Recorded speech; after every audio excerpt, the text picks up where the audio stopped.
isolated from the world. This country of 1.4 billion people is essentially in quarantine. There's 24 million people in Shanghai, and I'm walking in the middle of the street.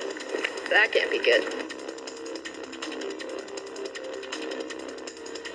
There's no way to really escape it right now, and that's scary.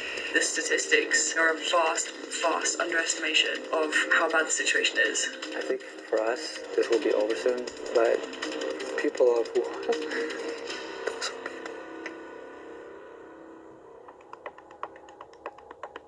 In December 2019, the first cases of the novel coronavirus appeared in Wuhan, China. The virus is believed to have originated from the Huanan seafood market. So this is where authorities believe the source of the coronavirus is. You've got police at all the corners. On January 24th, Wuhan was put into lockdown along with 10 other cities. I've never seen this road this empty in the middle of the day. We went from just being, encouraged not to go outside and not to go to crowded places to do not go outside, do not ride the metro. The city of Wuhan, China, essentially going on lockdown. A drastic effort to contain the spreading and deadly coronavirus. The only way to buy tickets at this hour is in person. We're good? All right. We've made it aboard the train, departing shortly for Beijing.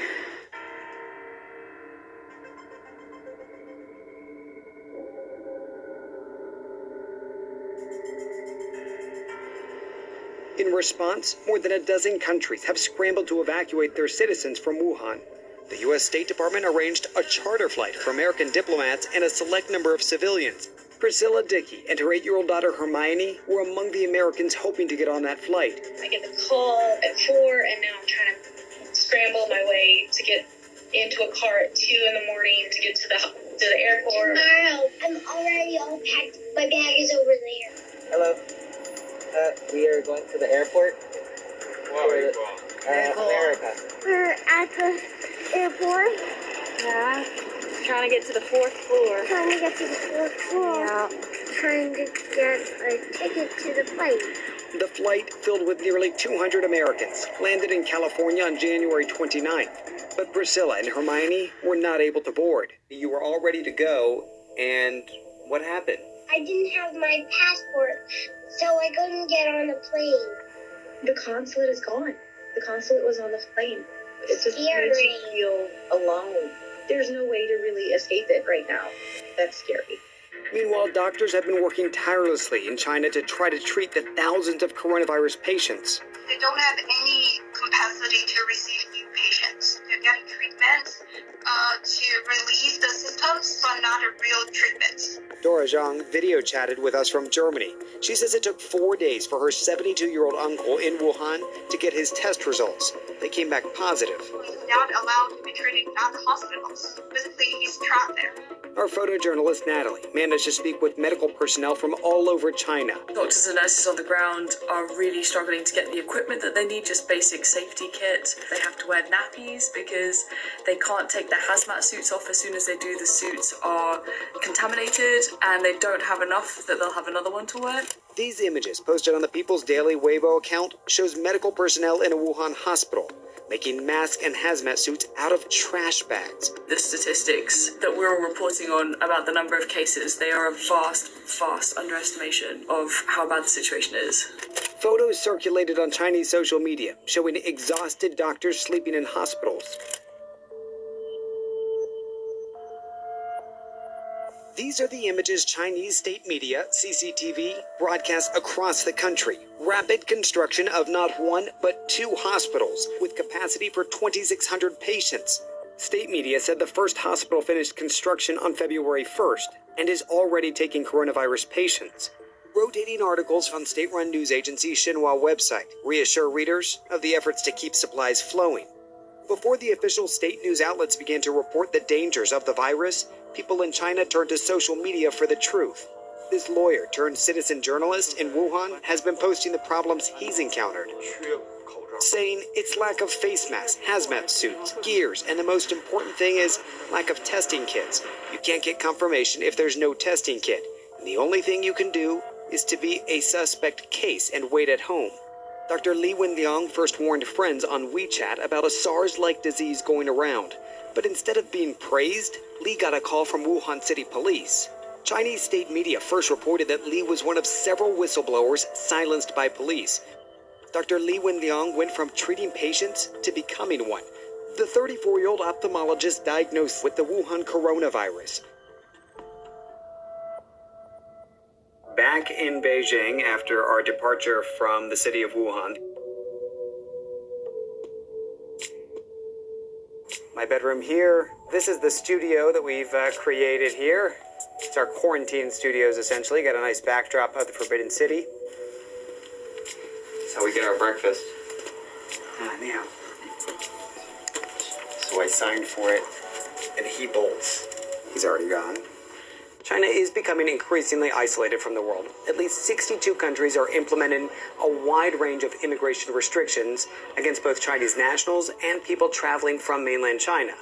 As a result, this country of 1.4 billion people is essentially in quarantine.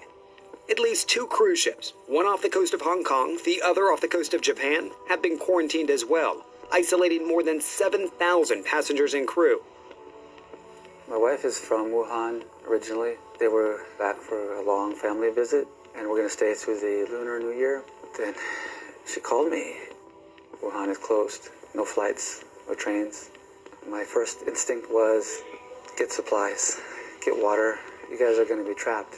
There's a feeling of helplessness because I want to help them, but I can't. There's nothing I can do. I can't get there. They can't get out of there. I think a lot of people that were left, they felt like they were abandoned, were left behind. I think for us, this will be over soon, but for the people of Wuhan,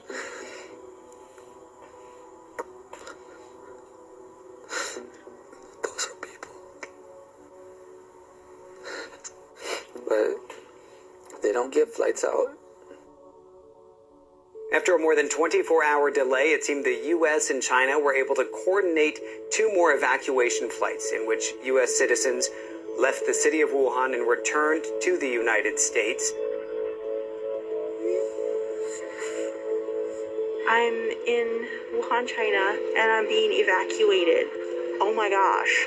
Now it's starting to finally hit me that I'm going to go to America. I'm just realizing the scope of the situation I'm in.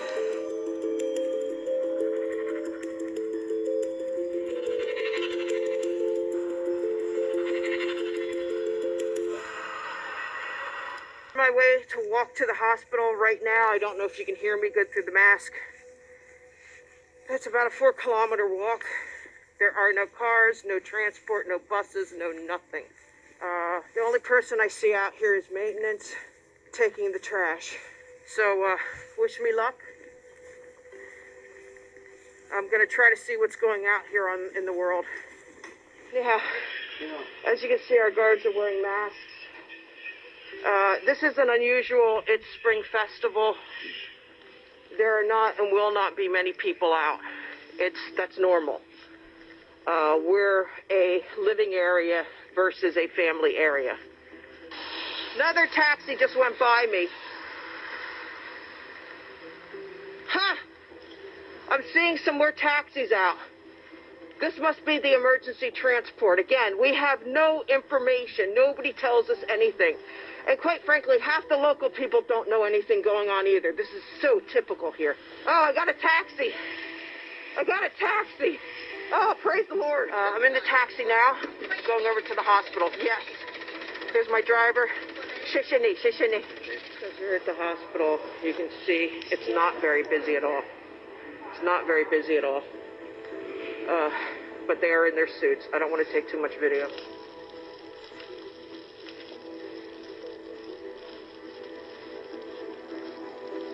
If you've noticed the masks that people are wearing, a lot of these are not KN95s.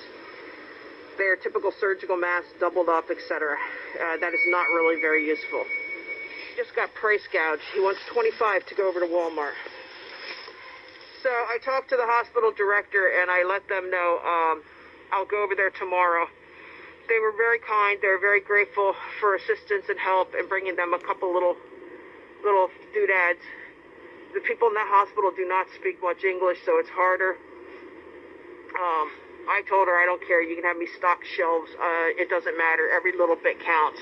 Walmart, I don't think is open. They are probably going to be closing for a while or just until. And I'm getting very reluctant to eating out at any of these places, actually. So I think I'll wait till I get home.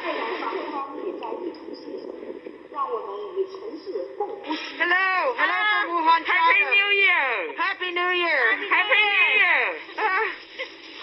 快乐，谢谢你。Thank you. They charge me the right prices too. 谢谢你。Bye bye. It's a bread shop I usually order from to get things to be sent to my house. I think I got enough. I just bought some bread and some snacks, and I'm going to go home and have a coffee.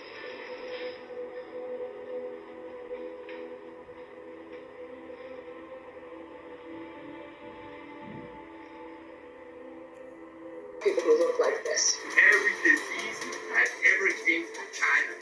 It's a disgusting.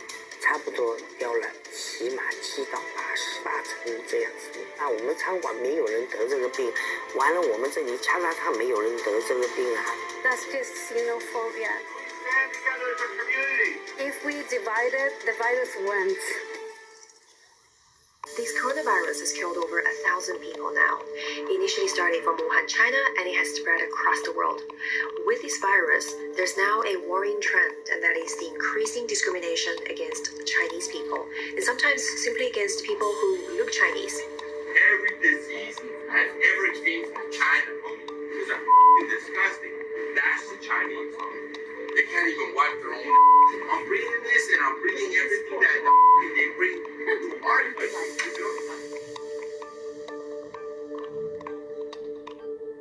He would gesture towards me and then say, "They're dirty." I consciously thought we, the Asian community, are under attack. There was nowhere I could go. I was born and raised in LA. I love this city. I love the diversity.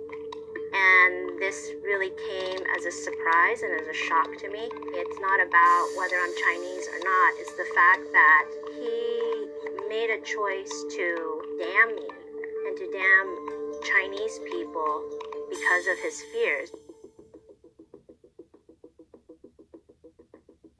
If you're from China, I need to know. Anyone from China, I am told, has to be picked up and quarantined for 2 weeks. If you're going to keep giving me a hard time, you can find someplace else to go.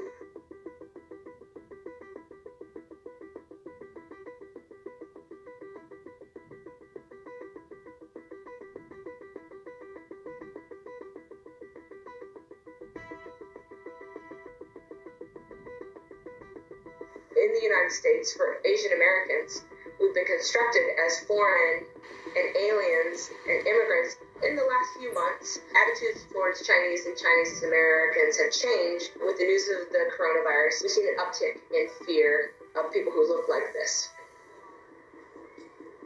感觉这事情都挺严重啊，对我们影响也挺大的。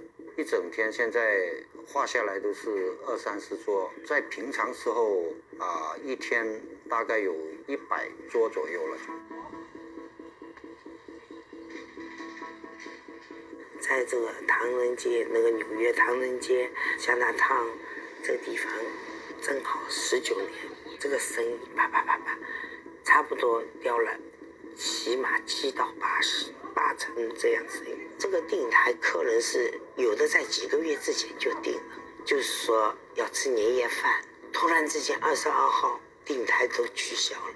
他打电话来，他说你们大陆有这个病，我们不出来了。那我们餐馆没有人得这个病，完了我们这里加拿大没有人得这个病啊。This is my first time in New York. The neighborhood and also the restaurants are pretty much empty. Viruses, bacteria, and all the other microorganisms doesn't care where you live, where you're from, who your fathers are. It's not a thing about race.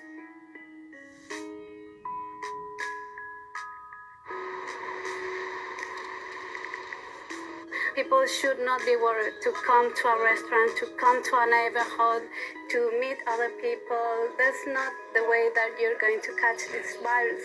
So that's just racism, that's just xenophobia. That's not evidence, that's not science. If we divide it, the virus wins.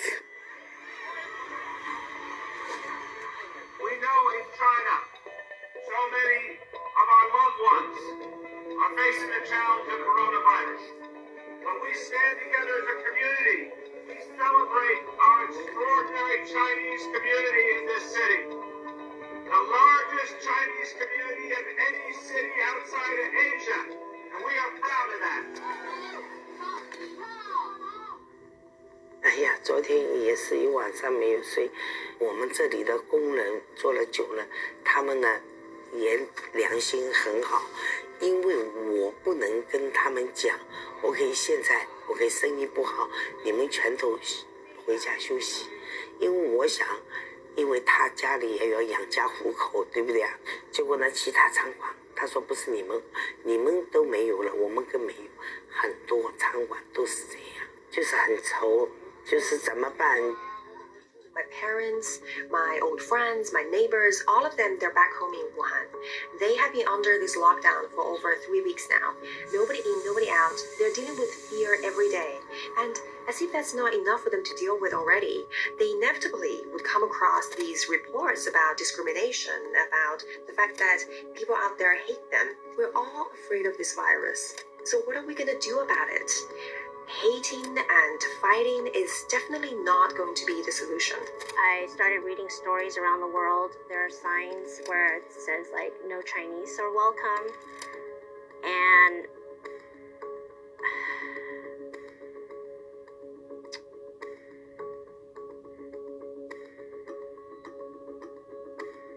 it just touched me in a way. It made me realize how big this is. We have to be willing to be allies to each other, to stand up for each other. Real people are affected because we have these racial stereotypes. People of color have to deal with increased stress as it relates to race and racism in the United States and Orientalism across the globe. Whether you call them microaggressions or you just call this just discriminatory racial teasing, that these do have lasting effects on mental health. I really do think that we should try not to build walls between our hearts, especially in such difficult times. 一起吃嘛，这我们每年就是要吃年夜饭。师傅什么跟我讲，生意不好，他们也想为我们省一点，我会不办。我先生说了，每年都办了，热闹一下，所以还办了。身体健康啊，家园广进啊。We have been so interconnected for hundreds of years and even longer because of our curiosity, because of our shared love of food, because of our shared love for travel. Let's not spoil that. We'll ensure that anyone traveling on a direct flight to the United States of America receives multiple screenings at all airports in Italy and South Korea. But of course, the virus is here already, and the enhanced testing that will be going on in the next week or two will help us define exactly the nature and extent of the problem that's here already.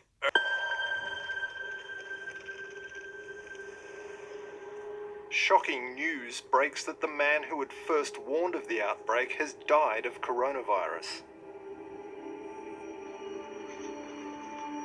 In China, censors are working overtime to contain an outpouring of anger and grief over the death of the doctor who blew the whistle on the coronavirus crisis.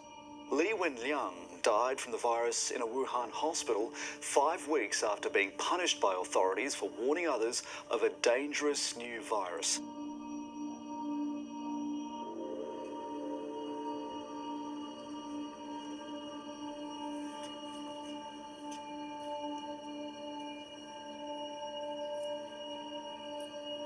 There was a huge outpouring of grief, anger, frustration on Chinese social media, and not just from so-called netizens, on Chinese-style Reddit forums or something, but from the Supreme Court of China, who put out a statement saying that, these doctors were heroes, they should have been allowed to do their job.